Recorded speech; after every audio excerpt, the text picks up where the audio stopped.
All right, everyone, it's John Rosso. We've got 1 minute to kick off. Folks are coming in as we speak, so hang on, and we will get started in about 1 minute and 30 seconds. Thanks for joining. While we're waiting, I look like I've got a lot of smart people on the phone, some of the folks I know well who are clients, so shout out to folks like Barry Brinson, very smart, at Vision Software, and Mark Philippek at Craneware Man. Nice to have you on, and Tom Palalonis. So I've got a lot of really smart, good folks on the call. Susan Denaro, Joe Churko. I don't know if you've met Joe. All right, Joe's pretty smart. That's an inside joke with Joe and I. So I appreciate you coming on. Current clients, future clients, Sandler clients with other Sandler trainers, future clients. Very exciting. Mike Peterson is on. Great, Mike Peterson. Looking forward to that. So give me about another 34 seconds as people chime on in, and we will crank it out.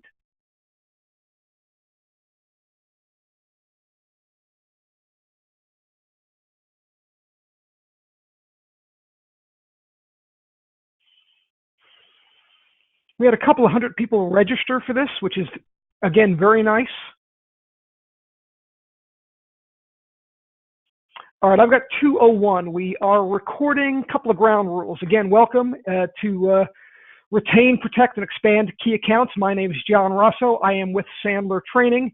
We've got a number of people on today's webinar that are clients, future clients, friends, some past clients, clients of other Sandler trainers. You are all welcome. A couple of ground rules to get started. Will be about 55 to 60 minutes. You're all coming in muted, so I may occasionally unmute someone, but more importantly, I'm going to ask you to find the questions tab. And I'm going to ask you 3 or 4 questions, and I'd like your replies, and I want you to be able to use the polls, P-O-L-L-S, during this as well. My style in this webinar is to move pretty quick. I'm going to share with you not only a couple of key philosophies, but if you hang on, and we will end on time, 3 o'clock Eastern, we'll end on time. And if you hang to the end, I'm going to share with you 3 or 4 tools, and I'm going to give you the format as to how you can get those tools in your hand and then use them personally and use them for yourself. So tremendous. I'm glad to see John Zripko has joined as well, and we have started. So let me give you a quick agenda. Want to sort of talk through just a methodology as to how to help your sales team find the right opportunities to get their best return on sales effort, to uncover what's important to your customer and how to partner with them to strategically grow, how to manage the strategic account management process, how to have a repeatable process in place. And again, I'm going to give you 3 key tools that will be available to you at the end of the webinar, but before 3 o'clock to find out ways that you can have those tools in your hands. So that's where we're heading, but find the question button. It's usually in your upper right-hand corner with a little yellow arrow. If you find the question button, I'm going to ask you a couple questions. So let's start by giving you a poll. If you had to pick an area in your organization where you could be doing better, what would it be? So take a shot. I usually try to get 70% of us replying on this. So if you had to find an area where it would really make a difference, where we as an organization can be doing better, where would it be? And I think on this one, you're allowed to sort of pick multiples. I've got about slightly more than a third voting. So take your time, vote through this.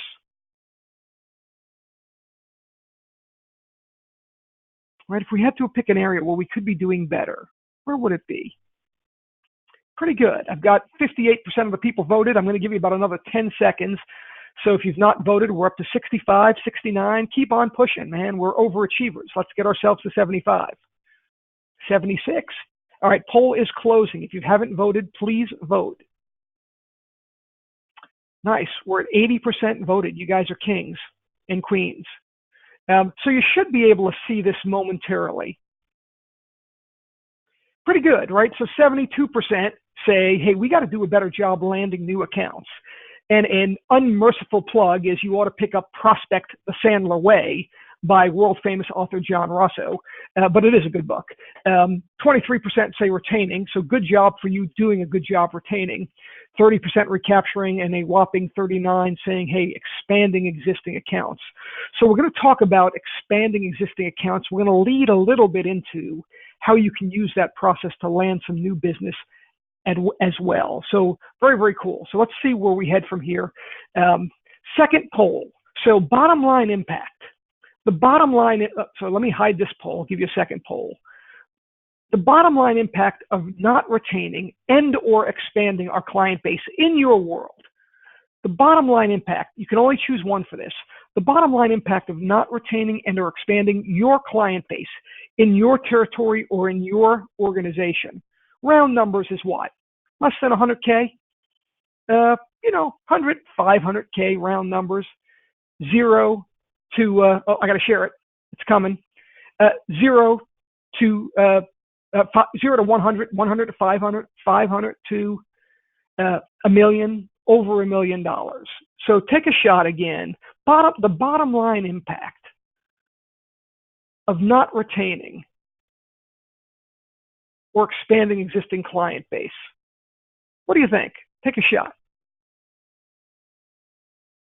I've got some folks texting in too. It should be coming over. Hopefully you can see me because the poll numbers don't seem to be populating.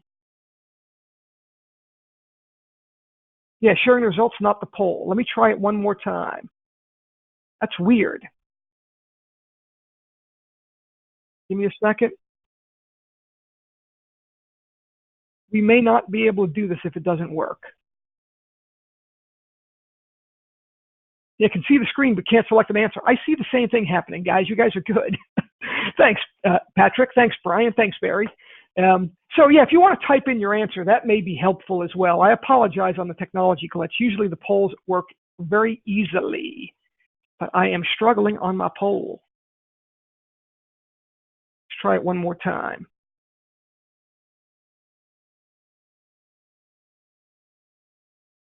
Nope.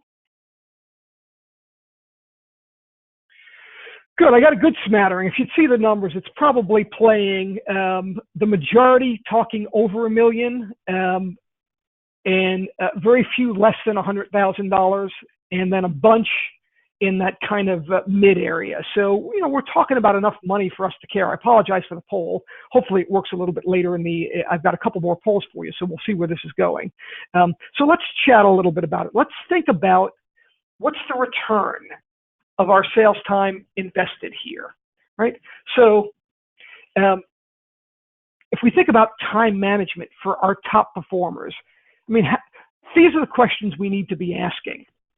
And how much time do we spend new business versus existing? How do I make that decision? How much time do we spend, do our sales team spend on the important versus the urgent? Right? The tyranny of the urgent sucks us in. It's very, very hard to spend the time on the strategic and the important, but not urgent. What's my ROAS? What's my return on sales effort? Can I inspect what I expect? Have I maximized gain and minimized risk? So let me give you a couple methodologies. Certainly my clients have heard some of this. So it'll be a review. Some of you will be new, but a way to think about this, and this is one of the tools I'm going to share with you, is a methodology called CARE, right? And CARE, you can see, stands for thinking about your client base, your customer base, your territory in 4 key quadrants: keep, attain, recapture, and expand. Keep, attain, recapture, and expand. Again, keep is we've got the lion's share of the business. It's profitable. Hopefully they're a cash cow. We're having an impact on that organization. We have to make sure we keep that client because our best prospect is somebody else's best prospect. Attain is beginning to think through how we put together our lists of new business acquisition targets, getting new logos. Recapture means they could be a client and we used to have one product line, but we've lost it. How do I get back into that product line? Or if I lost that account, how do I get back into that account? And expand is how do I grow and expand the business with our existing relationships. We're going to spend the majority of our time on thinking about expand, but I want to take you through a couple things. Here's what the tool looks like. So I'm going to give you if you've got the chance to interact and talk with us at the end, I'm going to give you an editable PDF tool that allows you to fill this out live. Now, here's the homework. Don't do it now. Oh, check PowerPoint slides are not changing. What a knucklehead. I am off my game on that. Give me 1 second. Should be coming up now. Come on, man.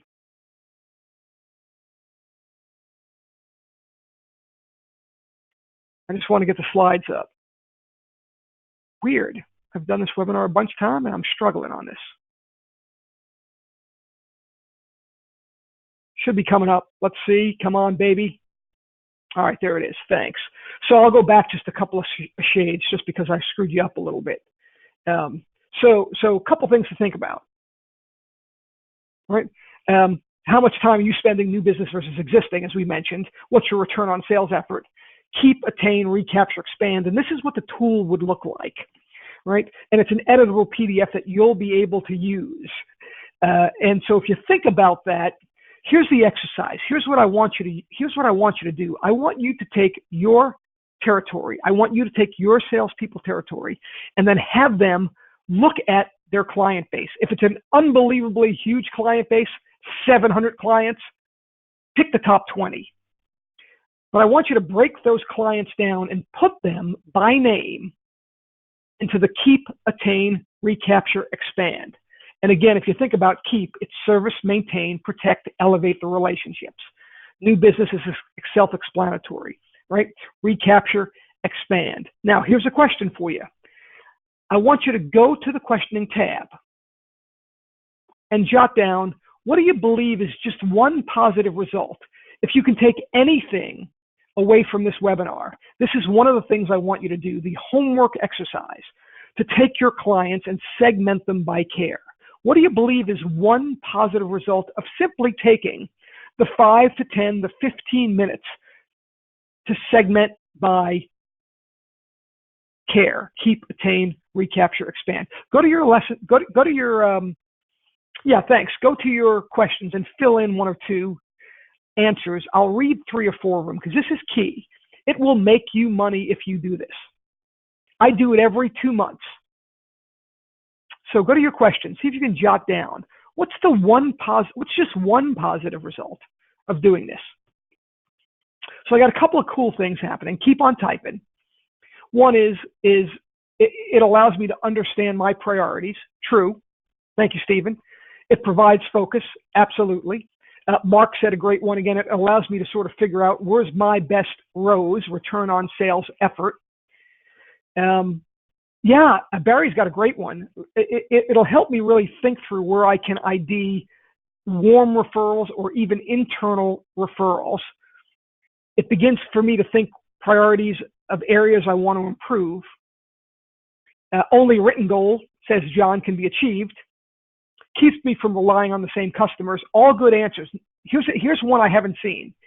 Every time I've done this exercise, because I'm being forced to be moderately strategic and not urgent, I've had anywhere from 1 to 3 brain synapses that have made me go, oh my gosh, there's a tremendous opportunity at ABC International. I don't know why I didn't think of that. So just being forced to go ahead and segment, I think about folks that perhaps I should work on recapturing. I think about folks that I thought were in the keep category that probably were going to be in the expand category. I notice my attain category is lighter than it needs to be, and it forces me to think about strategic prospects and how I get referrals to them. So this will be archived and this will be available for future viewing. Daryl asked, is this being recorded and will we get this? The answer is yes. You will get this recording just by virtue of recording. So Daryl, thanks so much for asking. So cool. Do the work. It's so easy not to spend your time on the strategic and the important but not urgent. So do that. That's a homework assignment. If you interact with us at the end and we have a chance to get you some of these tools, you can use the tools itself. All right. So from the care tool, here's an example. Let me show you what the care. Well, I showed you the care tool, so I'll take you through what I talked about return on sales investment. There's what the quadrants look like, right?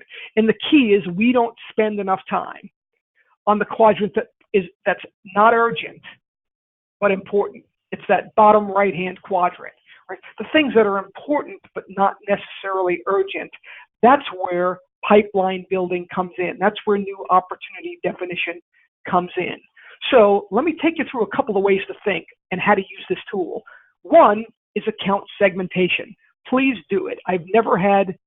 It's one of the few things that I get constant comments on as to how it caused our brains to sort of surge and uncover what was already in front of us, but undiscovered opportunities, 3 to 5 of them. Because it's not enough to be busy, right? Said Henry David Thoreau. So are the ants, right? The question is, we're busy doing what? Because all of us are busy. And it forces us to think about, someone said that, what's our focus?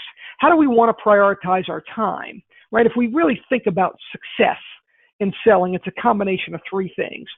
Attitudes, what we think, feel, or believe. Behavior, what we do. And technique, how we do it.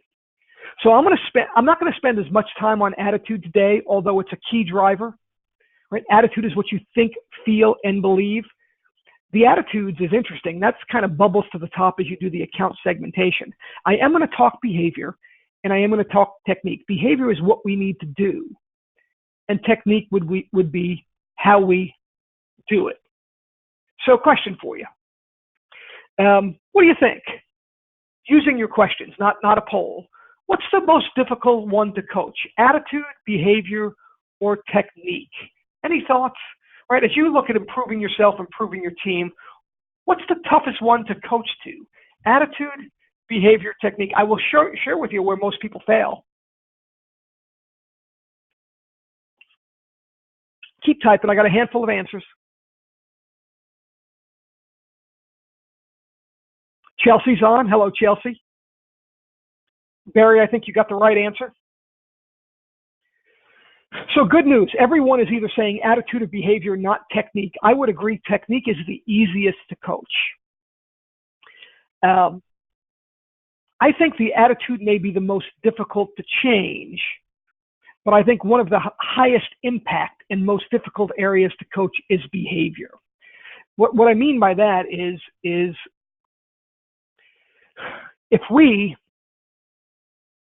one of the few ways we can change our beliefs is by being willing to do what we said we would do, regardless as to how we feel, regardless as to what we believe, right? We can't let the way we act control the way we feel. When we're coaching our sales teams, we can't let their head trash, right? Our definition of head trash is the Mark Twain quote that says, it's not what you don't know that hurts you, it's what you know for sure that just ain't so. There's no opportunity in ABC account, right? So I think attitude may be the toughest one to change because the only way to change an attitude is often by changing a result, but the only way to change a result is to change an action, is to change a behavior, right? So let's talk about thinking about the care wheel, thinking about the care profile. So here's a couple of questions. Do I have my people doing the right behaviors? Right? Is my compensation plan linked to those behaviors? How much time should each of my team members be spending in the care quadrants? The care quadrants is the single best time management tool for a salesperson or a sales manager working with his or her sales team. How much time is my team spending in those care boxes? What do I need to do from an onboarding point of view to fill those boxes? Does my care team have a behavior plan and a territory plan? So here's the next big piece, right? Here's another way to use this. You can use the same tool, and in each of those quadrants, take out the names, and in each of those quadrants, begin to think, in my account set that's keep, what are my goals? Right? We'll call them the lagging indicators. How much revenue, profit, you name it. What are my strategies to go ahead and succeed in that world? What are my leading indicators? I'm going to define all these. What are my behaviors and what are my time blocks? So what are my goals? What are my strategies? What are my leading indicators? What are my behaviors and what are my time blocks? So let me define these and then have you do some interaction on the questions, right? So yeah, these are the elements. Let's define them. So a lagging indicator for me is if I've got 15 accounts in the keep quadrant that generate $4.7 million, I might have a goal, right, to generate $4.7 million out of my keep accounts. I might have a goal, right, to get 13 of those 15 accounts to my client summit, whatever it might be, right? So a goal, clearly, a lagging indicator goal is something you measure once you've achieved it. Things like sales, profit, product mix are lagging indicators. Even in the other quadrants, things like new accounts are lagging indicators. A goal should be specific, measurable, accountable, realistic, and time-bound. 99.9% of you and the clients that I've spoken with have defined goals, have defined lagging indicators. What's a leading indicator? Again, so let me summarize a couple things I want to make sure you get out of this. One is I want you to have your salespeople or you segment your clients with strategic thinking through, are they keep, attain, recapture, and expand. Not only will you figure out where your time is being spent, not only will you figure out what's your right return, not only will you figure out where you're at risk, I promise you 1 to 3 to 5 brain synapses are going to fire. And by virtue of spending that 10, 15 minutes, it will direct some of your activity over that next month to uncover good quality opportunities. A leading indicator is a goal. By definition, a goal is specific, measurable, accountable, realistic, and time-bound. It's a goal that measures whether or not I've been consistent or effective at executing my strategies. Let me say that again. A lagging indicator goal is traditional goals. $4.7 million, $1.3 million in profit, 24 new accounts, sell $400,000 of my new product line. Those are all lagging indicator goals. A leading indicator, and Dylan, you'll get the PowerPoint, but it's a goal that measures whether we are consistent or effective at executing our strategies. So some examples, I'm going to ask you questions in a moment. First time, new opportunity appointments with a decision maker.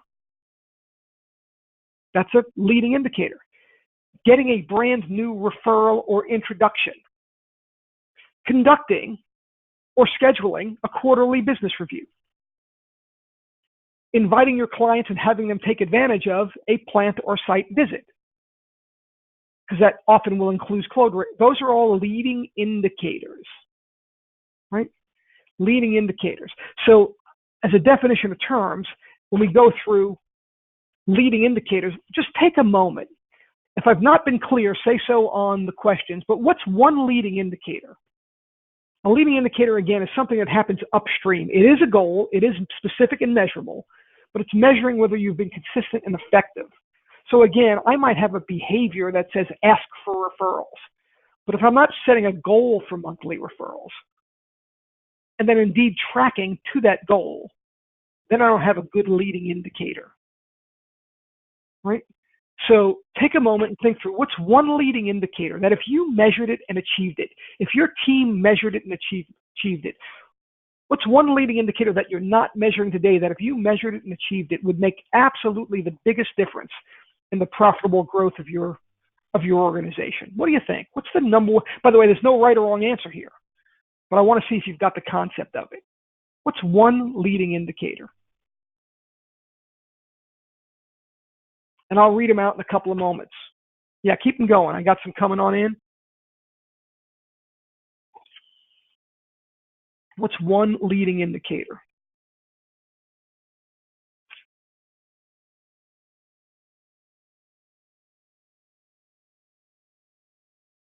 Good, they're starting to come on in. Thanks. So I'm going to read a couple of these and make a few comments, right? So Mark, who's in a very enterprise sale with on average 6.8 decision makers touching his $1 million plus sale. A leading indicator in his world could be what he called an executive blessing meeting, which is I've worked with my internal champions, and now instead of them taking it to the executives on their own, my words, not Mark's, I've got an executive blessing meeting scheduled. I've got a meeting with my champions and me to talk with the decision maker, the executive, to come away with a decision as to whether or not it's green lighted or red lighted to continue down the path to build the business case to bring our solution in, right? He calls it executive blessing. Like it, right? Someone else said new client meetings. Love that. Stephen, you said new client meetings. I would suggest you make them first new client meetings. I don't want to measure just meetings. If I measure just meetings, at some level, I incent people to have a longer sales cycle or become professional visitors. So first time conversations or meetings with a new prospect. Or if it's an existing account, we by the way, we call that an FTA, first time appointment. You might have something called an FTO, first time opportunity. This might be in an existing account. No one knew, but it's your first meeting where you talk about a brand new opportunity. So if you're selling them a flexible packaging line and your company also offers rigid packaging, and you have a chance to have a discussion that says, hey, we offer rigid packaging, we should talk. And they go, yeah, let's schedule a time. I'll bring in the director of ABC. Now I've scheduled an FTO. Right? Now, some of them will say things like make 20 cold calls a day. To me, that's a behavior, right? So a behavior, I think that's my next one. A behavior is a behavior is the activity. It's the way we conduct ourselves to execute a strategy. If I have a cold or a warm call strategy, my behavior might be make 20 cold calls a day. A behavior is 100% controllable. You have to be able to define it, count it, and measure it. Now, Susan, a leading indicator might be out of those 20 calls, schedule 1.5 appointments a day, or 7 a week, or however the math works. Right? So the leading indicator is measuring. So again, somebody else said complete 30 new touches. Adam said that. I like it, but what's our goal of those touches? If our goal is in fact, I'm making this up, but if our goal is to in fact to complete customer satisfaction surveys, our goal should be measure the number of those completed. If our goal is to shake out new opportunities, we should measure it. If our goal is to get client testimonials, we should measure it. So don't confuse behavior, which is measurable, with a leading indicator, which is a metric that's measuring how effective.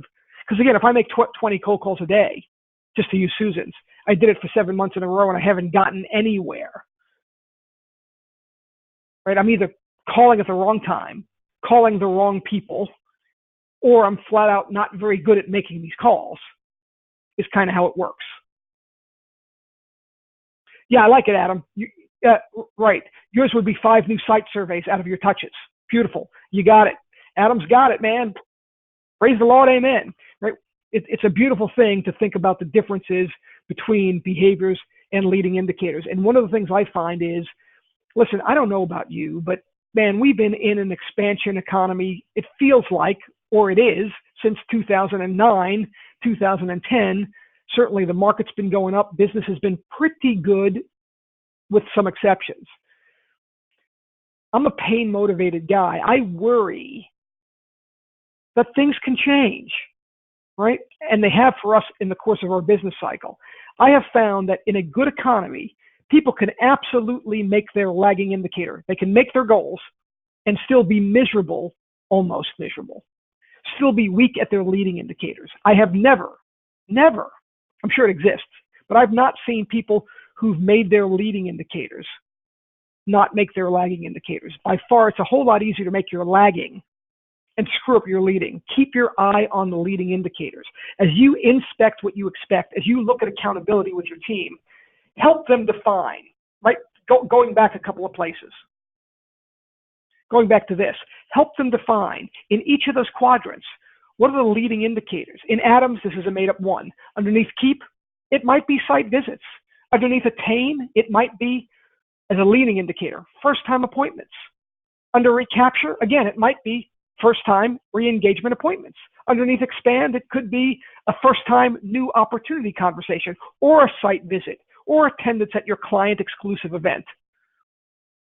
It depends upon what your goals are, but really attune your team to not only define, but to set a goal for and track leading indicators. By the way, those two go hand in hand. If you simply set a goal, Adam, for five new site surveys, and nobody tracks to it, it's a waste of time. It's like my fancy little Apple Watch telling me I should take 10,000 steps. And when I check it to say how many steps have I taken, it doesn't give me an answer. Well, so what? That doesn't change my behavior. On the other hand, if I'm tracking, but not to goal, right, Adam, here's in your world. Adam, if I look at my watch and it says I've taken 7,342 steps, great. On a goal of, it doesn't say. It doesn't change my behavior. The only way behavior changes is to really think through not only having a goal there, certainly ideally a leading indicator goal, and then tracking to that goal. Because the only thing that takes time is behavior. Goals, I could see, watch, this is how quickly goals can take. John, what would you like to do next year? I'd like to get a 25% increase in business. That took me about 3.5 seconds to say. How are you going to do it? I think I'm going to really ramp up my centers of influence. I think I'm going to do more networking and really push for referrals. That took me 6 seconds. None of that takes time.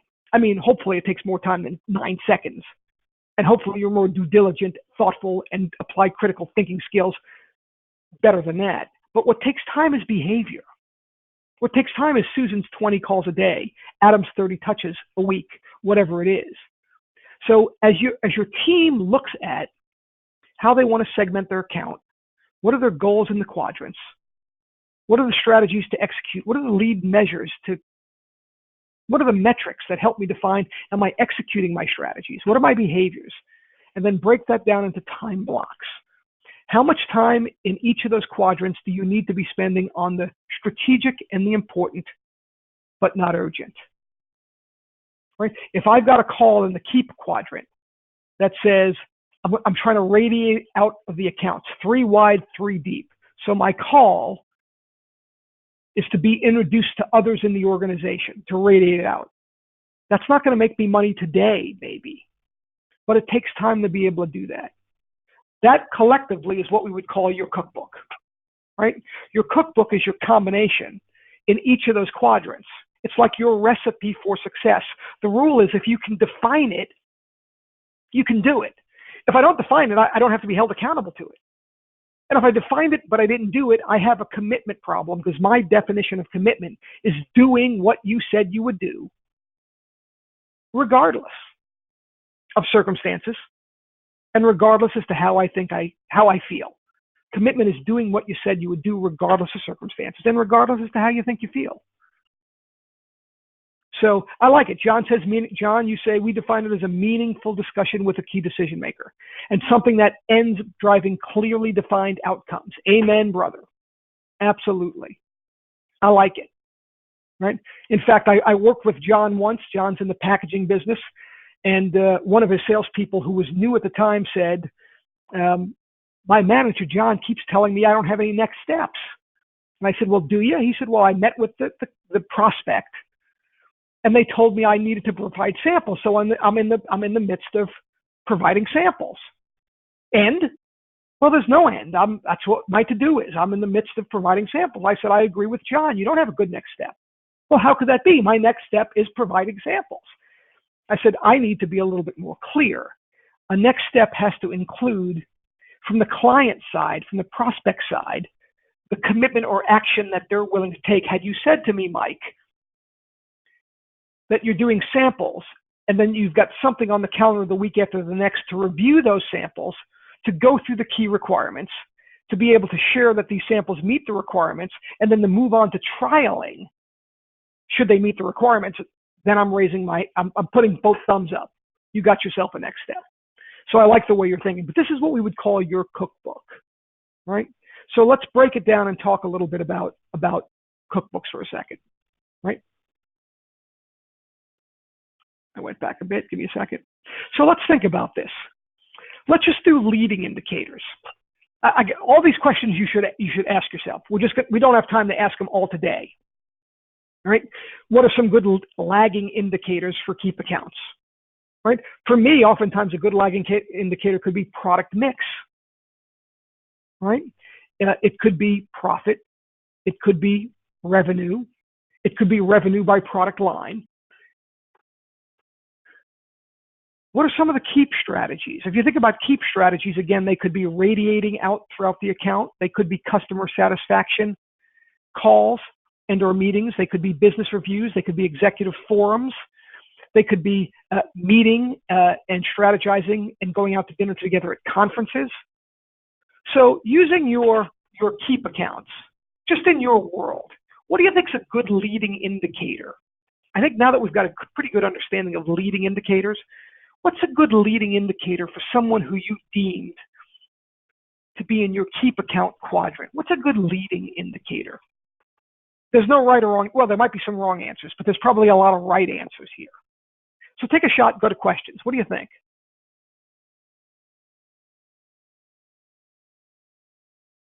What are some leading indicators there? Yeah, I'm getting a couple of good ones coming out, so keep on keeping.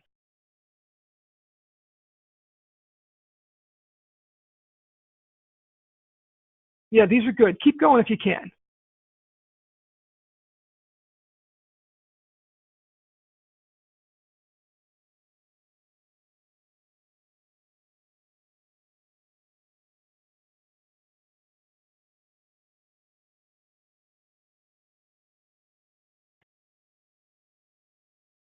No worries, Joe. I got your message here.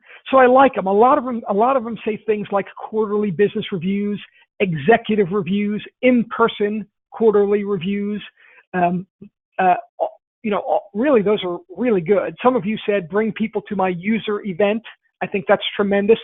I had a very large computer IT integrator that had made a decision they were going to set a goal for bringing people to their user conference. And on average, over the next 24 months, the clients, the executives that they got to their user conference had 74% more profit coming out of those accounts. This is about $1.5 billion company, so it meant a lot of money in those top key strategic accounts. So, but you're right. It could be a goal for number of outside of work events, whether it's Yankee tickets, as John said, or others. So cool. How about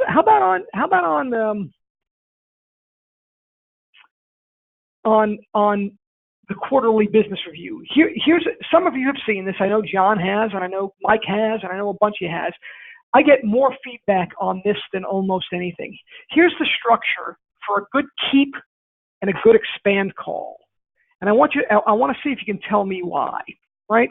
So as I'm setting up all these quarterly business reviews that Stephen and Brian and John and Joey and others told me they wanted to have, we've got a format that we call Recon. In fact, we call it Recon R. I'll give you the last R as well. So what it starts with, the R starts with remember, right?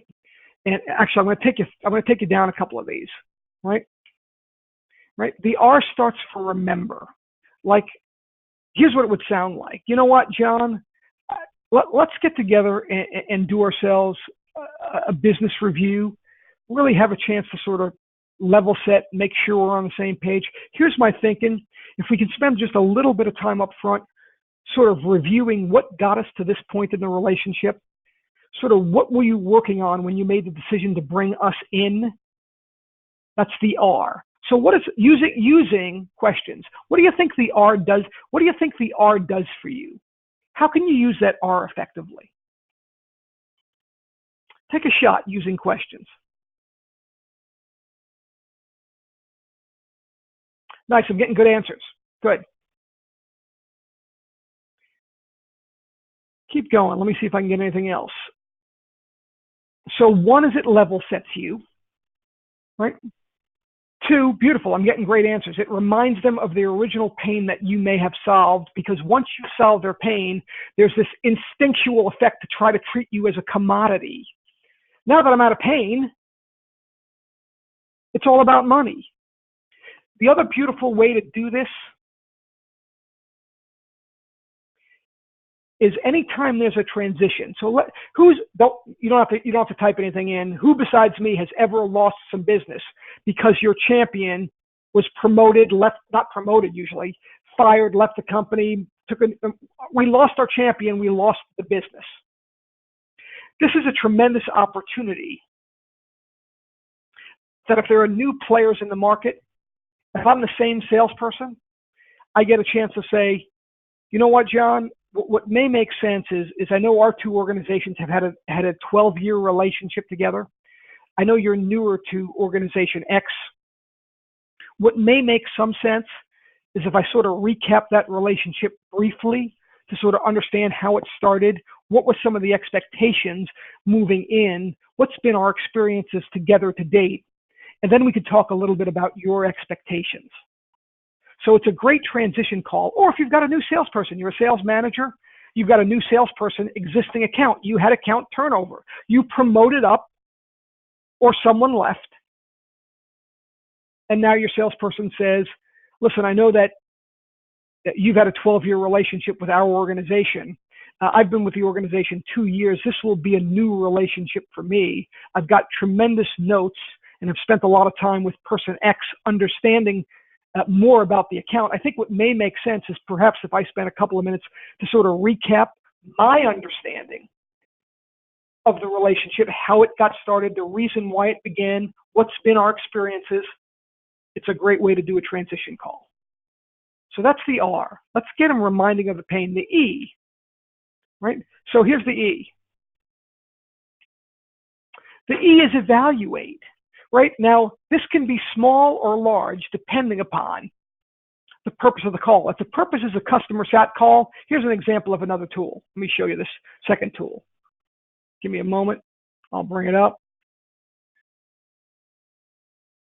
Right, so here's the care tool. As I showed you, you can type things in, John, Bob, Ed, whatever. There's also something called a CSAT tool, client-centric satisfactory tool. Very cool. Again, you can type in today's date, 8/21. Right, what's the client organization? Right, who's the contact? Who's the lead? And it's a really nice way to sort of play this. So here's an example, and these you can edit them. You'll see you can come back down here and edit some of these. You know, what's the most important one? So one of the great words when you talk about E is experiences or expectations. And you don't have to go formal. Don't misunderstand. You don't have to go formal, but it's very cool to have a formal tool. And here's what it would sound like. I'll hit responsiveness. So John, in my experience, you're not alone in saying responsiveness. A lot of my customers have said that's a key. A lot of my key strategic account relationships have said responsiveness is key.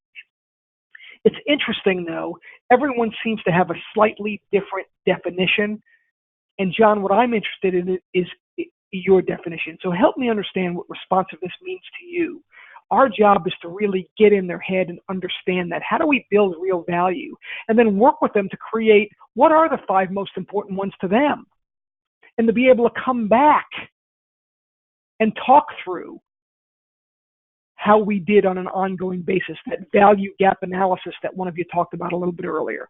So this tool will be available if you want it and you want to be able to talk a little bit about how you can use it. This will be available, including this account retention tool as well. This is more internal than external. The other one, this is external facing. Customers should see this. They should work with you on it. You can amend it. You can change it. Here's an external account retention, right? So the account's perspective on your delivery of real value delivered. What's our rating? What's our improvement action? By when, if any? Who's responsible, accountable, who needs to be consulted or informed? That's what RACI stands for. Responsible, accountable, consulted, and informed. All right? Ease of communication, coverage in the network, high-level executive relationships. This becomes a mini gap analysis so that you can be proactive on your keeps and expands internally on beginning to think through. Now, you could make it client-facing, but, you know, what are those challenges, right? Where are we on a series of cool key questions, right? The forecasted revenue growth in the account, profitability levels, delivery levels, understanding of their industry, account satisfaction, trust between the two organizations. Very, very cool tool that acts kind of as a checklist for you and your management team to think through, man, this is a cash cow. This is someone's very valuable to the organization. We provide tremendous value to them. Our best customer is somebody else's best prospect. How can we use these two tools? The CSAT tool, client-centric satisfaction, and the account retention tool, really to ramp up what we can do in that world. So, kind of cool things. So, the structure of the meeting again, if I look at recon, remember, evaluate, changes, opportunities, next steps. So remember, the intention on remember is to A, handle a seamless transition, and B, to really remind them of the state they were in before you, because it's very easy to commoditize you. E is expectations or evaluations or experiences. If it's informal, what it sounds like is this. And John, we'll talk a little bit about our experiences and our expectations, both from our side and your side, so that we can understand where we are, what needs to change, if anything, because C is changes. This is the biggest, the entire recon, the R and the E. See, the R and the E is about, let's talk about yesterday, the past. Changes are what's happening right now. And then opportunities and next steps are, what do we want to do together in the future? But the biggest play for new opportunities is in changes, because there are essentially three areas. If you can take a look at the changes box, there are three areas that really drive new opportunities within your organization. One is changes in their organization. Maybe they bought a new company. Maybe they're consolidating. Maybe they're expanding. Maybe they're launching new product lines. So the changes in, maybe there's a change in personnel. The changes in their organization provide new opportunities for us to work more closely together.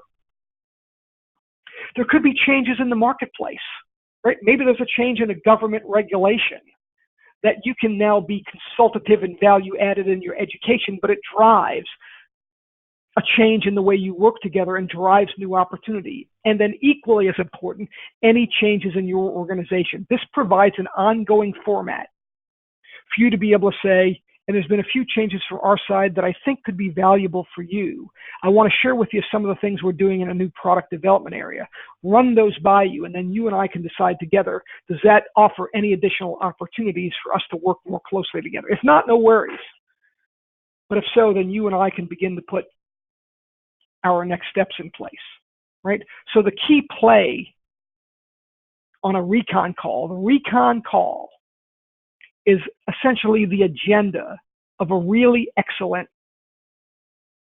quarterly business review. I've seen people do these in 20 minutes.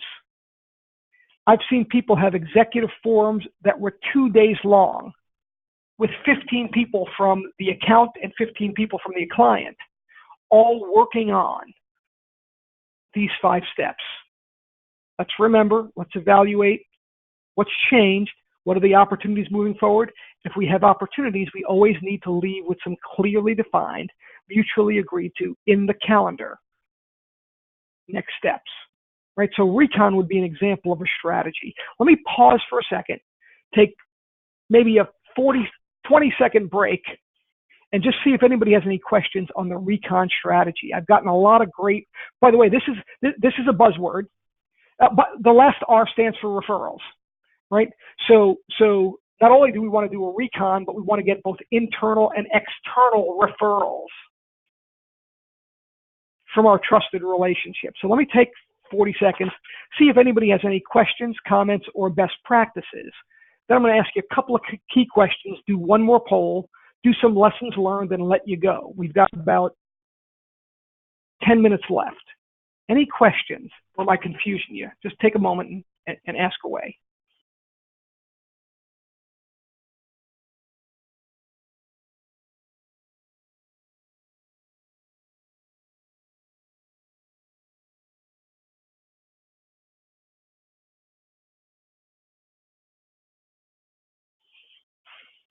All right, couple last minute questions. So keep accounts. How about attain accounts? This is easy. Yeah, thanks. Someone gave a best practice. Mike gave a best practice, said the art of the recon is to make it a conversation. Absolutely. Practice. David Sandler had a good one-liner that said, if you didn't bring it with you, you ain't going to find it there. So it is conversational. And I think the way it gets conversational, Mike, is really own it. It's so logical, right? If I say, without thinking about recon, but Mike, let's talk a little bit about our relationship as an organization, how we got here, what were some of the original reasons why you've reached out to us or made the decision to bring us in, and what's been that journey like? What's been the experiences? What's been our expectations of each other? And then talk through more specifically what we see changing. Mike, what are some of the changes in your organization? What are some of your future plans?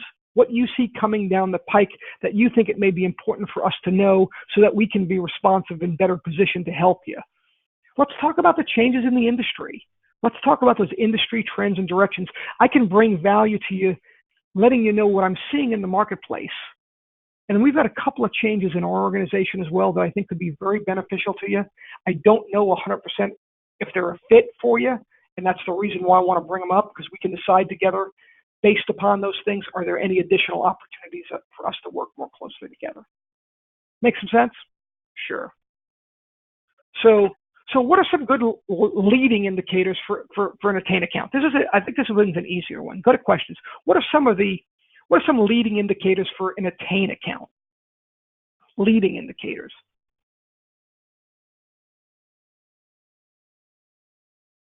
What's a leading indicator? Using questions for an attain, for a brand new account, a new logo.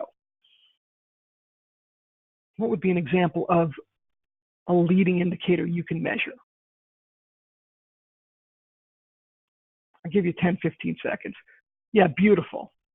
Referrals received, solutions demoed, number of LinkedIn intros, first time new appointments, first time new opportunities, you name it. All of those are really, really good. How about on recapture? Maybe some of the same, right? New appointments, new demos, new referrals, new meetings.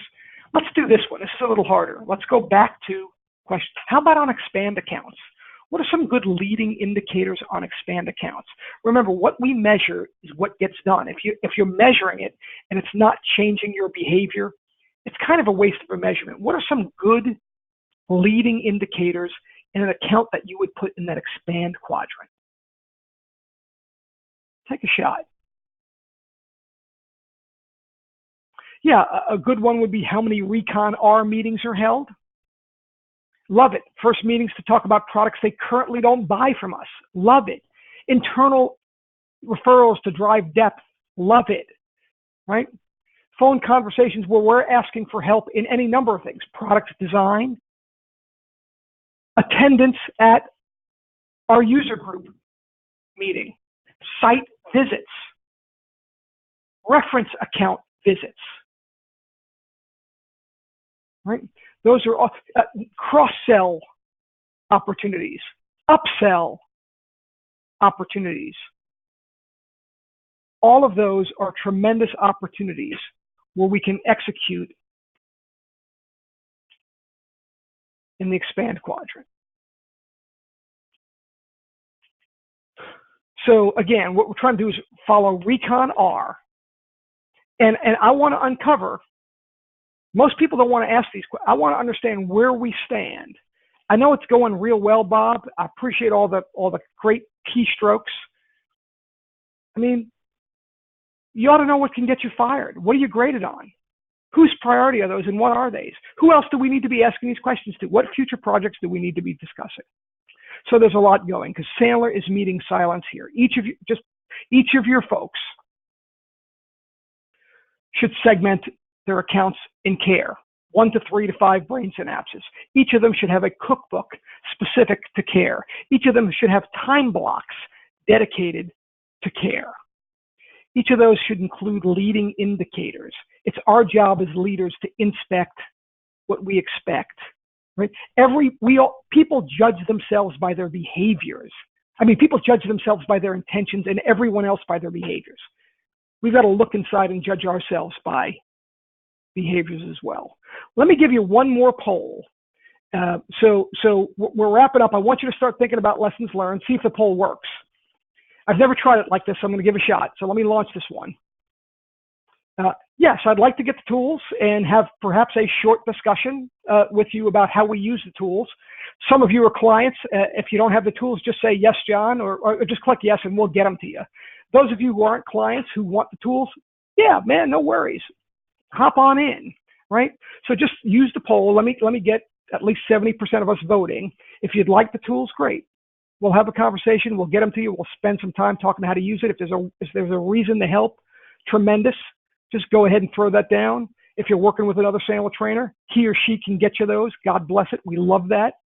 If you're not interested and you're all set, we are not offended by that. So take a moment, vote on that. If you're done voting, do one takeaway on your lessons learned. If you're done voting, do one takeaway on your lessons learned. But stay voting. I'm trying to get above 75%. Right now we're above 40. So keep on voting. And again, no obligation either way, pluses or minuses. A couple of lessons learned coming on. Keep them going. I'm going to close the poll in just a moment or so get your final votes in.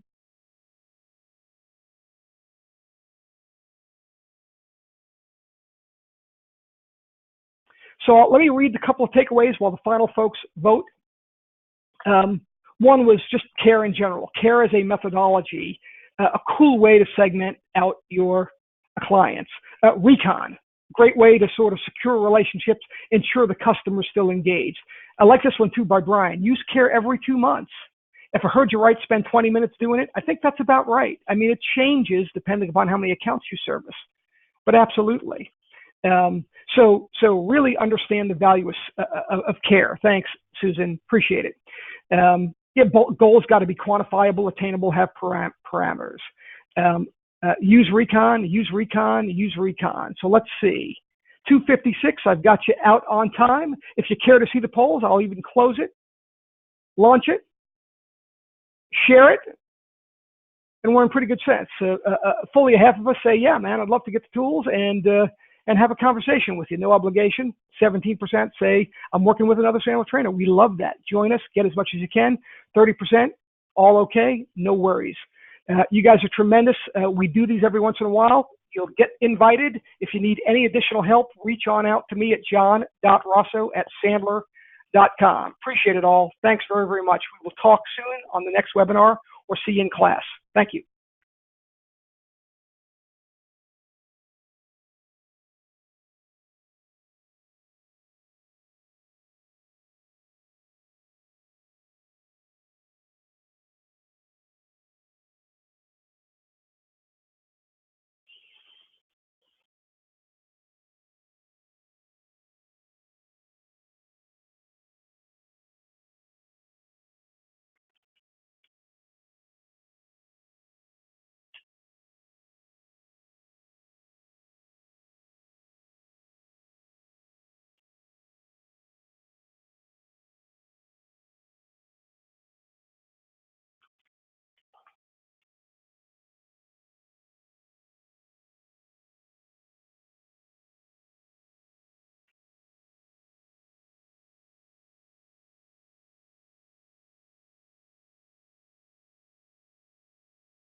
I know. I saw it down. I thought it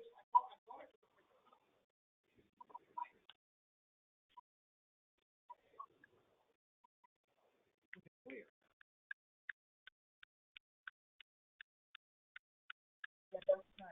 Hang on.